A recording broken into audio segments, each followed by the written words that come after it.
दोस्तों, कैसे हैं आप सब लोग। आज हम आप लोगों के लिए लेके आए हैं जी इनकम टैक्स लॉ का 2020 के एग्ज़ाम में काफ़ी इंपॉर्टेंट क्वेश्चन पूछा गया था 15 मार्क्स में, और जिसमें most probably students are confused कि क्या लिखा जाए।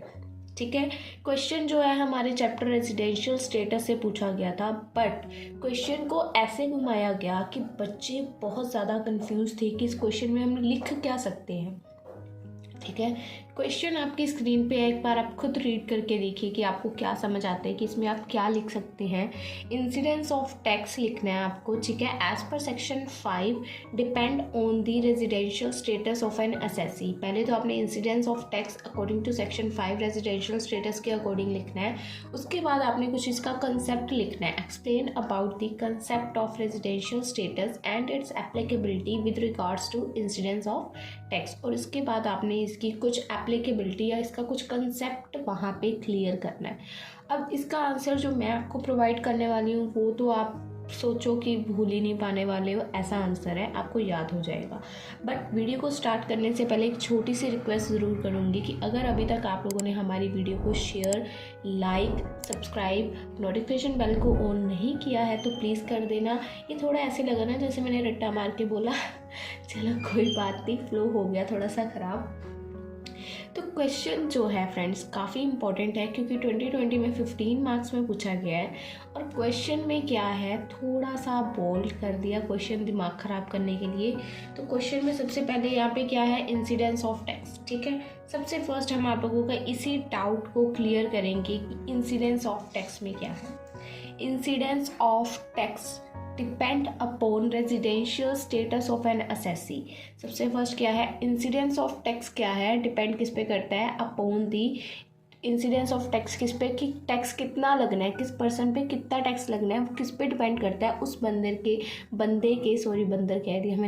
उस बंदे के रेजिडेंशियल स्टेटस पे कि वो क्या है, वो बंदा रेजिडेंट यहीं का रहने वाला है, बाहर का रहने वाला है, कभी कभार यहाँ पे आता है। ठीक है, उस बंदे के रेजिडेंशियल स्टेटस पे बेस करता है कि वो उसके ऊपर कैसे इंसिडेंस ऑफ टैक्स अप्लाई होएगा।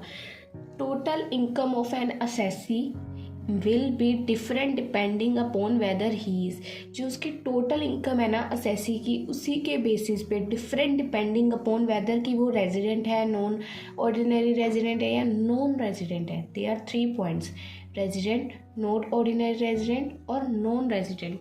अब इसके अंदर इंसिडेंस ऑफ टैक्स को ही क्लैरिफाई, इस पॉइंट को आपको अगर थोड़ा सा भी ये कन्फ्यूजिंग लगा है तो दैट इज़ अ सिंप्लीफिकेशन।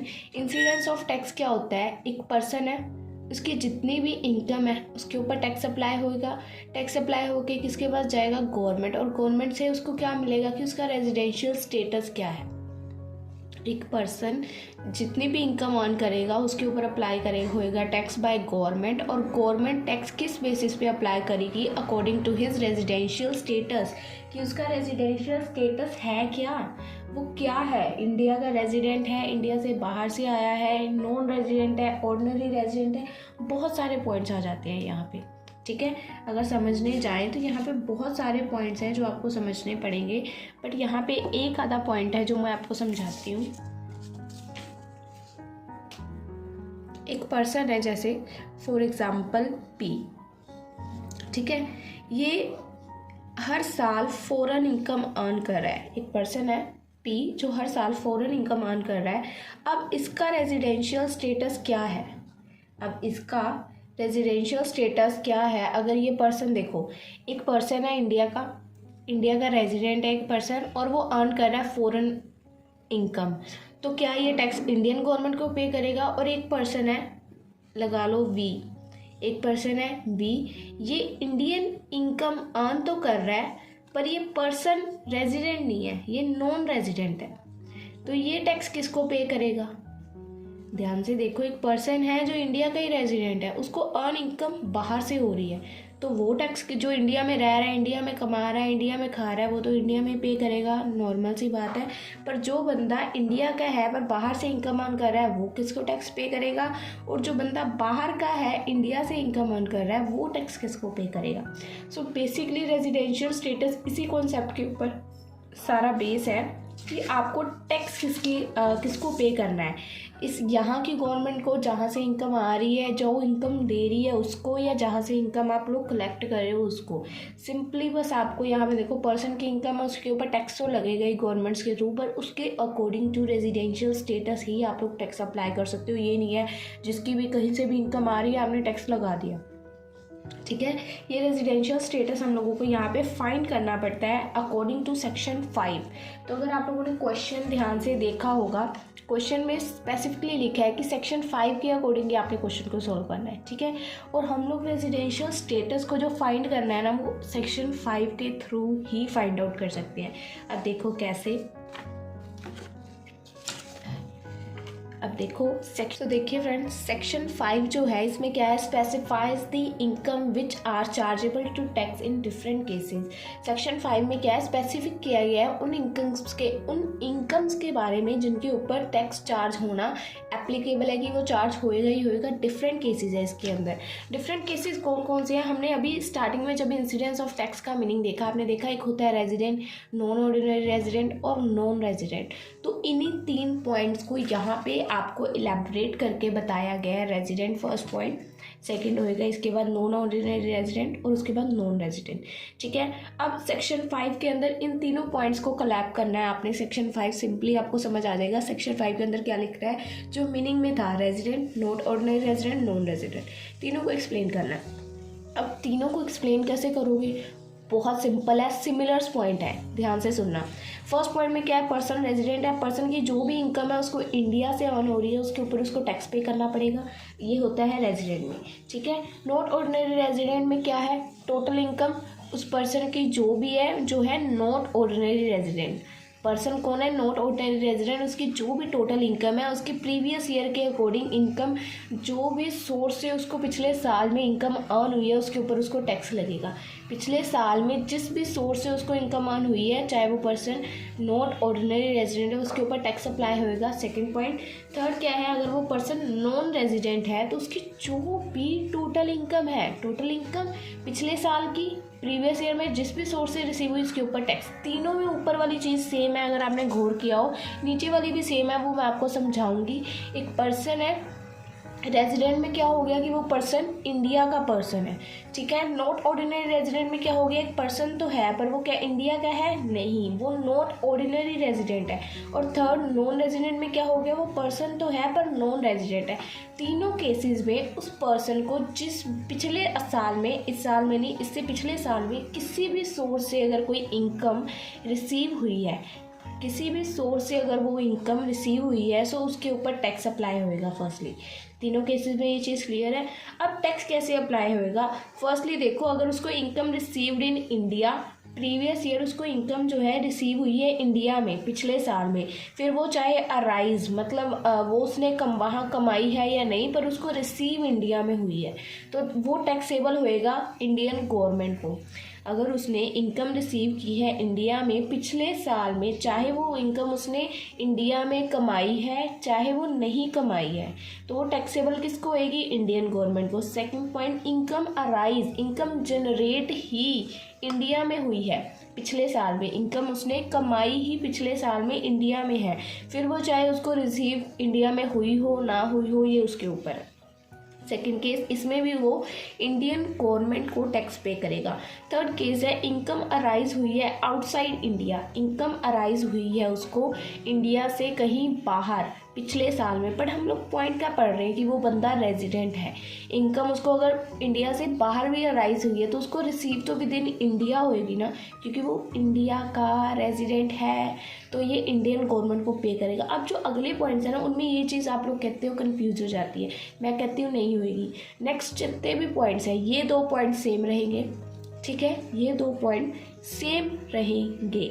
ये पॉइंट क्योंकि यहाँ पे रेजिडेंट है, इस वजह से वो अराइज आउटसाइड से जो इनकम होगी इंडियन गवर्नमेंट को पे करेगा।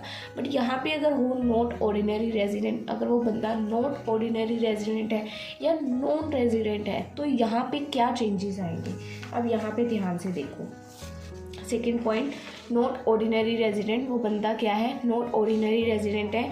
अब पहले में तो उसको रिसीव हुई इनकम इंडिया में, चाहे वो उसने अराइज की या नहीं, सेम पॉइंट है, फिर पिछले वाला ही, ठीक है। उसके बाद उसको इनकम अराइज हुई इंडिया में, फिर वो बाद में उसको इंडिया में रिसीव हुई या ना हुई, सेम पॉइंट्स है दोनों, ठीक है। अब थर्ड पॉइंट में क्या है, ये बंदा रेजिडेंट तो है नहीं, नॉट ऑर्डिनरी रेजिडेंट है। तो देखो अब इसको जो इनकम अराइज हुई है, arise to him outside India from a business, जिसका अगर उसका सेटअप जो है वो इन दी इंडिया, क्योंकि यहाँ पे नॉट ऑर्डिनरी रेजिडेंट है, पूरा नॉन रेजिडेंट नहीं है। नॉट ऑर्डिनरी रेजिडेंट मतलब कभी कभार बीच बार में आ जाता है यहाँ पे, ठीक है। तो यहाँ पे जो इनकम उसको अराइज हुई है outside India from a business setup जो उसने किया हुआ है इंडिया में, so that is a point different. अगर आप लोग देख पाए यहाँ पे पॉइंट, सो इनकम यहाँ पे भी अराइज होनी थी, income arise outside India in previous year, जो उसको पिछले साल में इंडिया से, क्योंकि ये बंदा था रेजिडेंट, ये है नॉट ऑर्डिनरी रेजिडेंट, पॉइंट वही है, बस इसका बिजनेस सेटअप इंडिया में अगर होएगा तभी वो गवर्नमेंट को टैक्स पे करने के लिए लायबल है, अदरवाइज नहीं है। अब ये तो हो गया कि नॉट ऑर्डिनरी रेजिडेंट है। अब जो तीसरा बंदा है वो तो रेजिडेंट है ही नहीं, ठीक है, नॉन रेजिडेंट, बिल्कुल ही ख़त्म, खल्लास। इसमें थर्ड पॉइंट हम लेंगे ही नहीं, फर्स्ट 2 पॉइंट्स में गेम ख़त्म कर देंगे। रिसीव हो रही है इंडिया में, वेदर अराइज हुई है या नहीं, और अराइज हुई है इंडिया में, फिर वो चाहे रिसीव हुई है इंडिया में या नहीं, कोई फ़र्क नहीं पड़ता। टैक्सेबल किसको है, इंडियन गवर्नमेंट को, ठीक है। आउटसाइड वाला केस है, इसमें हमने ख़त्म कर दिया। तो ये क्या था, ये सिंपली आपको ताकि जो हमने सिंपली सेक्शन 5 के अंदर अपने लिखने थे इंसिडेंस ऑफ टैक्स के बारे में, वो हमने सारा बताया, ठीक है। अब हमने इसके कुछ कंसेप्ट को क्लियर करना है कि क्या कंसेप्ट है रेजिडेंशियल स्टेटस का, इसकी एप्लीकेबिलिटी का, ठीक है। तो वो भी हम लोग करेंगे। इसके बारे में आपको कुछ चीज़ें और इसी चीज़ को क्लैरिफाई करने के लिए बताना चाहूँगी, ध्यान से देखना। अब देखो इसको हटा ही देते हैं, अब हो गया इसका काम। अब देखो एक हमारे पास इनकम है, ठीक है, इनकम हमारी इंडियन इनकम हो सकती है। हमने अभी तक क्या देखा रेजिडेंट सेक्शन 5 के अंदर कि वो सभी इंडियन गवर्नमेंट को टैक्स पे करेंगे, ठीक है। अब इसके अंदर देखो इनकम्स कितने तरह की होती है, हमारे पास एक इंडियन इनकम भी हो सकती है, deemed to be Indian income हो सकती है, और एक होती है हमारी फ़ॉरेन से जो हमें इनकम जनरेट होती है। आई होप आपको ये एग्जाम्पल रिमाइंड है, फ़ॉरेन में इनकम अर्न की, इंडिया में इनकम अर्न की, ठीक है, तो क्लियर हो जाएगा। इंडियन इनकम कौन कौन सी इनकम्स है जिनको हम लोग इंडिया की इनकम मानेंगे, मतलब जो इनकम उसने अर्न इंडिया में की है, जो रिसीव इंडिया में की है, जो अक्यूर की है, रेज की है इंडिया में, सो वो टैक्सेबल है इंडियन गवर्नमेंट को इंडियन इनकम के अंडर। ये सारी इंडियन इनकम्स हैं, चाहे कुछ भी उसने रिसीव, अर्न, अरेज, ठीक है, अक्यूर किया है विद इन इंडिया, तो वो इंडियन गवर्नमेंट को टैक्स पे करेगा। सेकेंड है deem to be Indian income.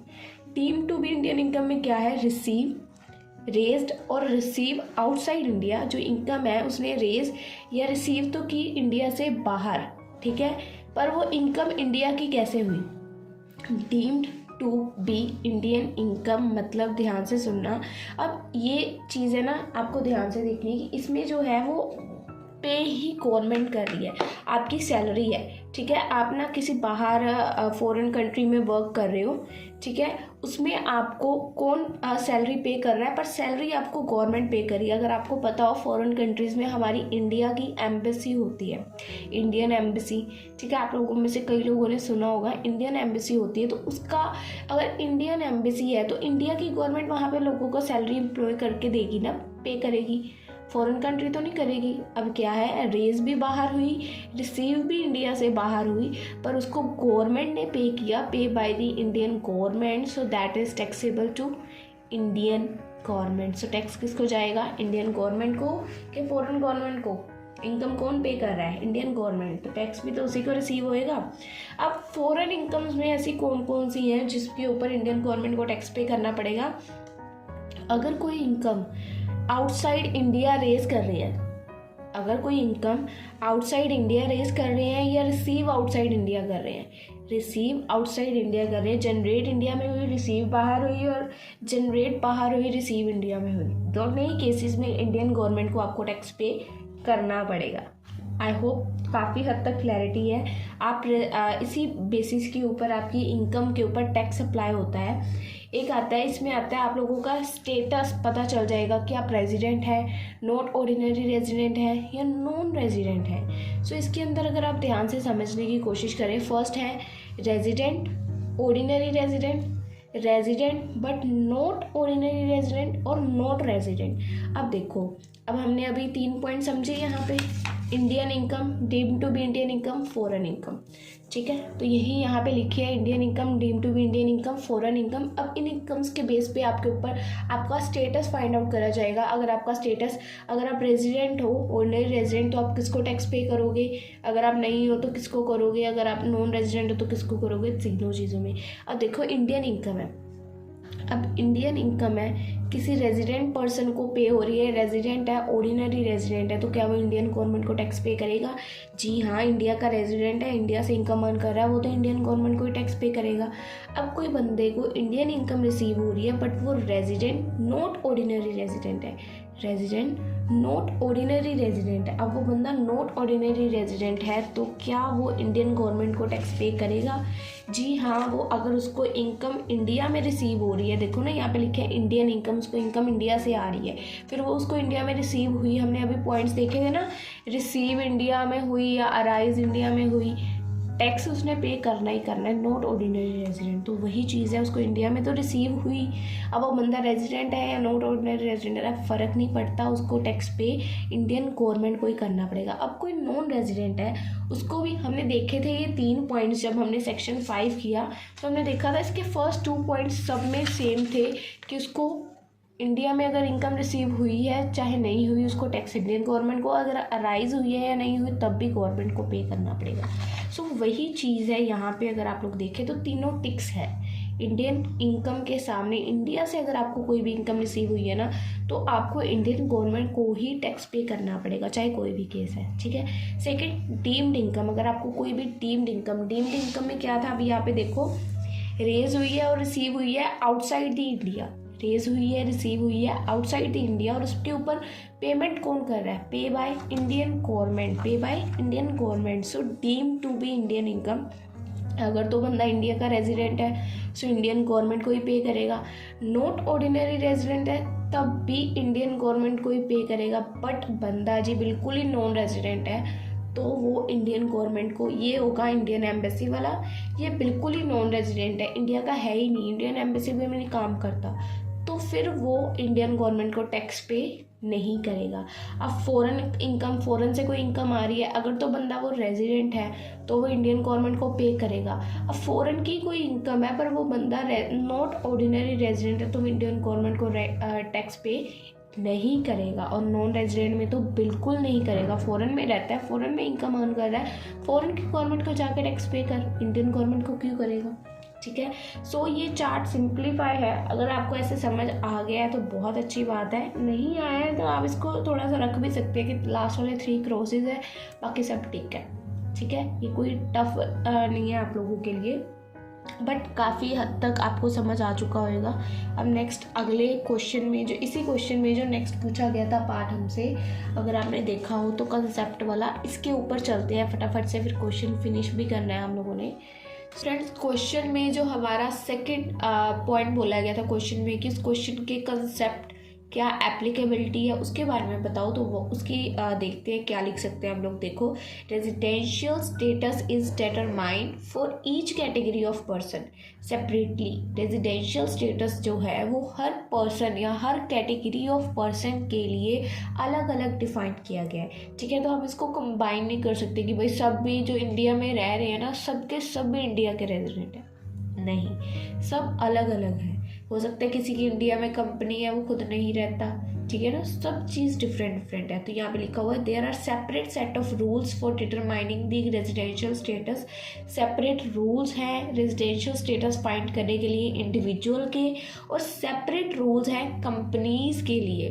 Both are different, individual and company. Individual हो गया आप और हम, और कंपनीज हो गया जिसमें ग्रुप ऑफ पर्सन्स वर्क करते हैं, बट उस कंपनी का ओनर कहाँ पे है भाई, ठीक है।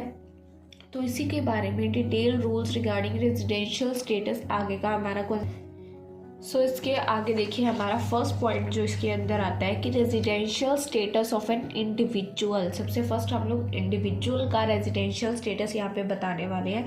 कैसे बताएंगे? सेक्शन 6 सबसेक्शन 1 के अंडर एक बंदा है जो इंडिविजुअल है। अब वो इंडिया का है या नहीं है कैसे पता चलेगा? या तो वो रेजिडेंट हो सकता है या तो वो नॉन रेजिडेंट है।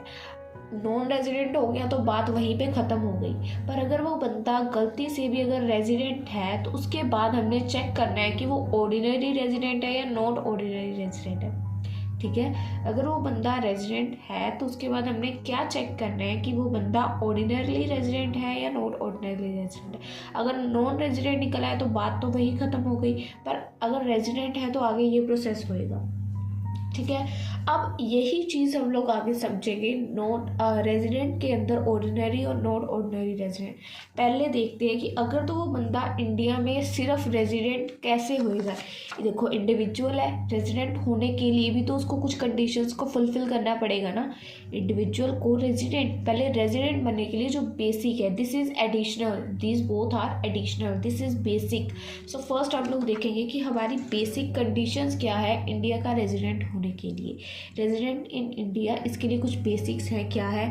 Individual is said to be resident in India if he satisfy any one of the following, these are 2 conditions. इसमें और का साइन है, इसमें से अगर आप लोग किसी एक को भी फुलफिल करते हो तो you are the resident of India. So आप लोग इंडिया के रेजिडेंट कहलाओगे। बट अगर आप इन दोनों में से किसी एक को भी फुलफिल नहीं करते then you are non resident. पहले तो रेजिडेंट हो या नहीं हो ये इसी पेज से पता चल जाएगा। अगर आप एक भी कंडीशन को फुलफिल करोगे तो आप रेजिडेंट हो, अगर नहीं करते तो आप नॉन रेजिडेंट। ठीक है, नॉन रेजिडेंट का केस तो हमें करना ही नहीं है क्योंकि इसी में कवर हो जाएगा। अब देखते हैं पहले इसी को, रेजिडेंट इन इंडिया। तो इसके अंदर जो 2 कंडीशंस है वो क्या है? देखो, he is in India at least 182 days. उसको इंडिया में पिछले साल में, एक साल में कितने दिन होते हैं? 365। पर फाइनेंशियल ईयर कौन सा होता है? मार्च टू अप्रैल टू मार्च होता है फाइनेंशियल ईयर। तो उस फाइनेंशियल ईयर में उसको 182 डेज इंडिया में होना चाहिए। ठीक है, that is the first condition, that is second. इन दोनों में से कोई भी एक फुलफिल हो जाएगी तो कंडीशन इज फुलफिल। ठीक है, अब सेकंड क्या है कि he is in India at least 60 days, या तो वो पिछले साल में पिछले फाइनेंशियल ईयर में 60 दिनों के लिए इंडिया में होना चाहिए, और टोटल उससे पिछले मतलब प्रीसीडिंग दैट फिजिकल ईयर, पिछले साल को छोड़ के उससे पिछले 4 सालों में, टोटल 4 सालों में 365 दिन। एक बार आपको समझाती हूँ यहाँ पे कंडीशन। फर्स्ट कंडीशन क्या है हमारी कि एटलीस्ट 182 पिछले साल में वो इंडिया में होना चाहिए, 182। और सेकंड क्या है?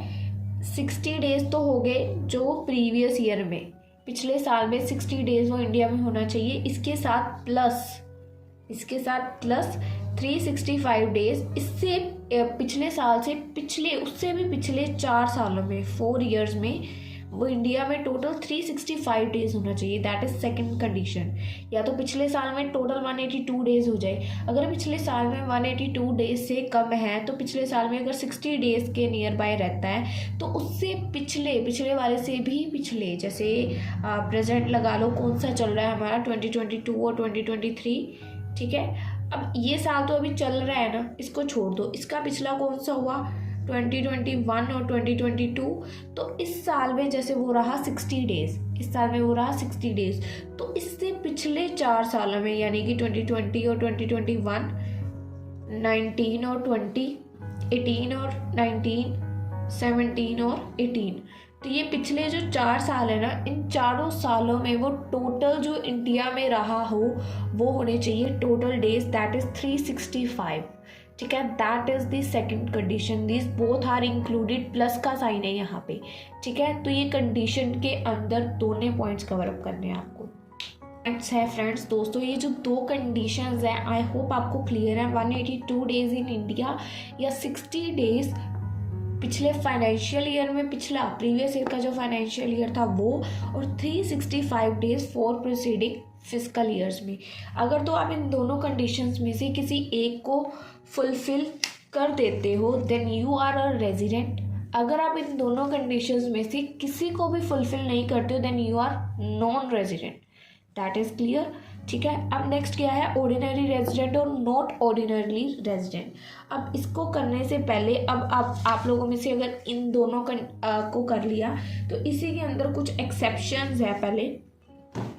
सो फ्रेंड्स, इसमें एक्सेप्शंस क्या हैं कि जो हमने अभी ऊपर पढ़ा ना कि 60 डेज़ का टाइम पीरियड होना चाहिए। ठीक है, एक्सेप्शन वो जो हमारी दो कंडीशंस थी जिसमें से एक फुलफिल होनी कंपल्शन है, तो वो 60 डेज़ का टाइम पीरियड जो हमने ऊपर पढ़ा कि मेंशन था वो सब्सटीट्यूट हो जाएगा 182 डेज़ में फॉर द फॉलोइंग पर्सनस। इन दो सिचुएशंस के अंदर वो 182 डेज़ में देखा जाएगा। सिटीज़न, अगर कोई बंदा इंडिया का सिटीज़न है who leaves the country as a crew member, जो लोग शिप्स में काम करते हैं, आई होप आपको क्लियर होएगा क्रू मेंबर्स कौन होते हैं, जो इंडिया की शिप में काम करते हैं।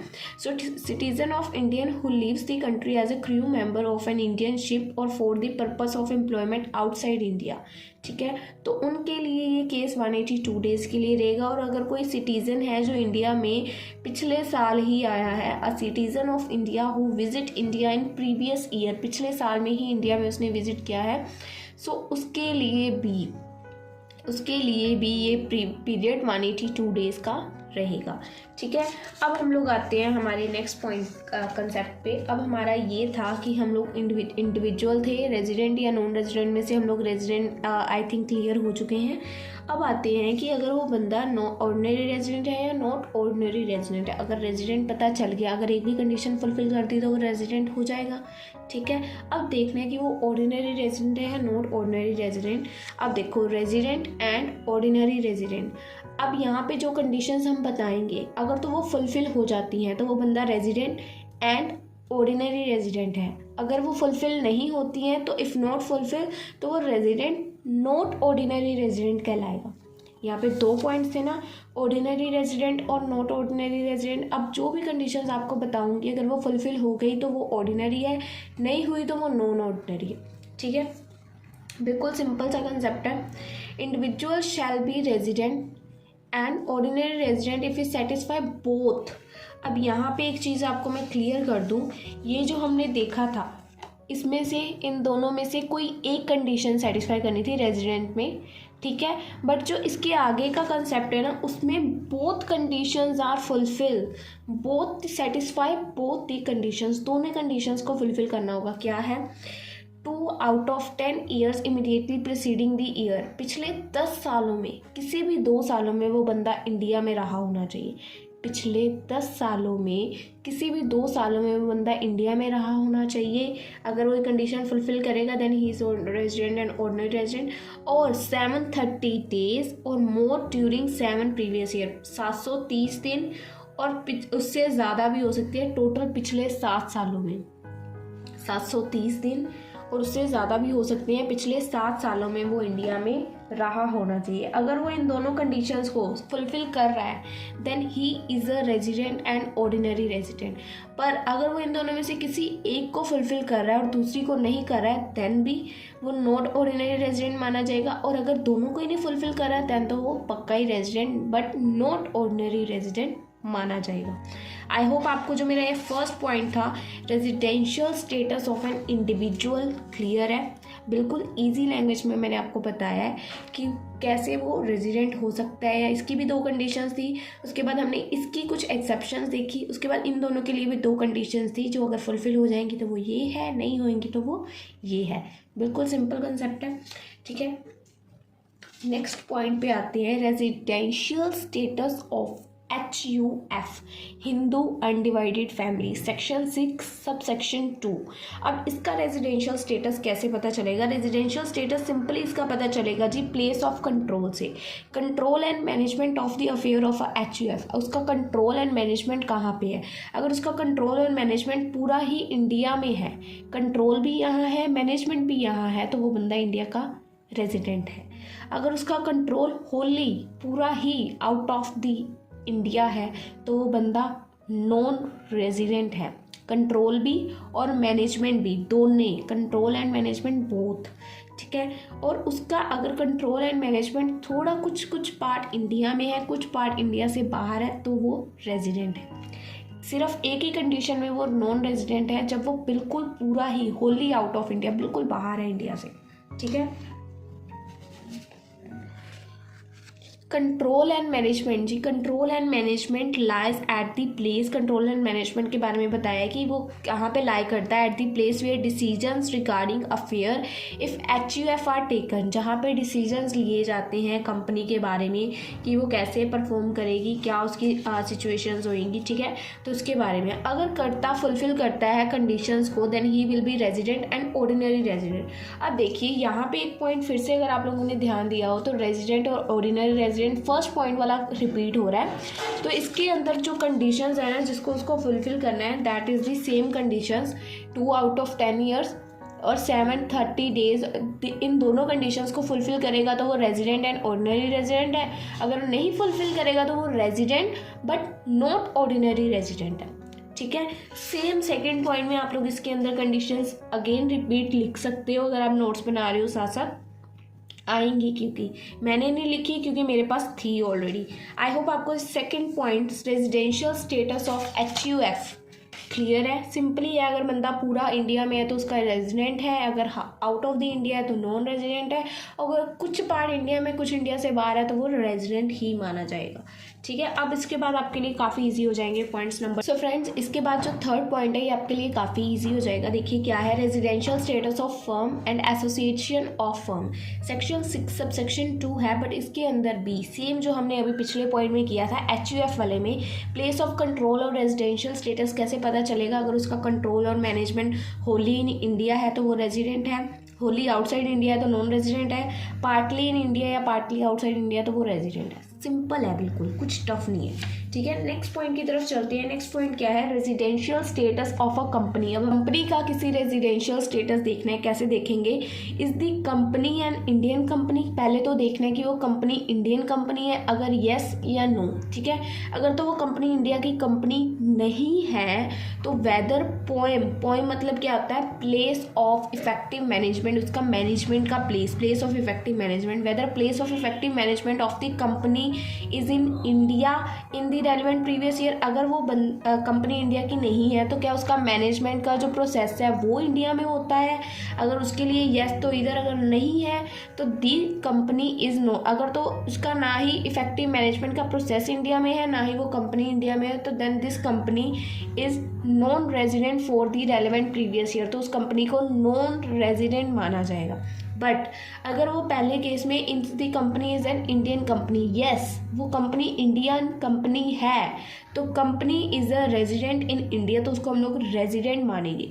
और अगर कंपनी का इफेक्टिव मैनेजमेंट इंडिया में है तब भी उस कंपनी को हम लोग रेजिडेंट मानेंगे, ठीक है।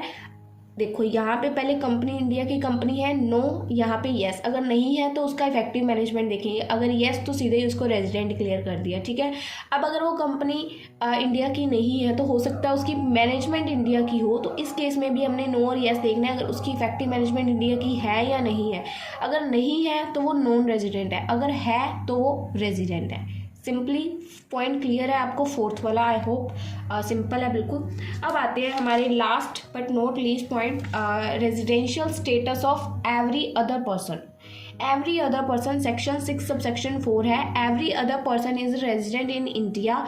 हर कोई भी पर्सन, अदर पर्सन इंडिया का रेजिडेंट कब होएगा, जब control and management of its affair is wholly partly situated with in India during, wholly और partly, not proper fully.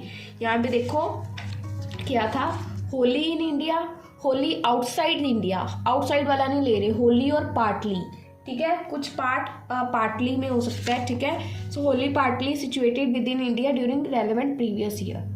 Simple question था, आई होप आपको कंसेप्ट बिल्कुल क्लियर है। कुछ इसमें मुझे इतना टफ नहीं लगा क्वेश्चंस में, काफ़ी बच्चे इस क्वेश्चन को लेके एग्जाम में कंफ्यूज थे, सो आई होप आपकी सारी कन्फ्यूजन्स यहाँ पे मैंने क्लियर कर दी है। अगर फिर भी कुछ डाउट है तो आपको इंस्टाग्राम आईडी यहाँ पे पॉपअप होती शो हो रही होगी, आप लोग हमें वहाँ पे मैसेज कर सकते हैं, आपको सारे कंसेप्ट की वहाँ पे क्लैरिटी दे दी जाएगी। और नोट्स चाहिए then you can message me on Telegram, जिसका लिंक आपको डिस्क्रिप्शन में गिवन है। So I hope question clear है। मिलते हैं आप लोगों को हमारी नेक्स्ट वीडियो में अच्छे से क्वेश्चन के साथ। Bye bye friends.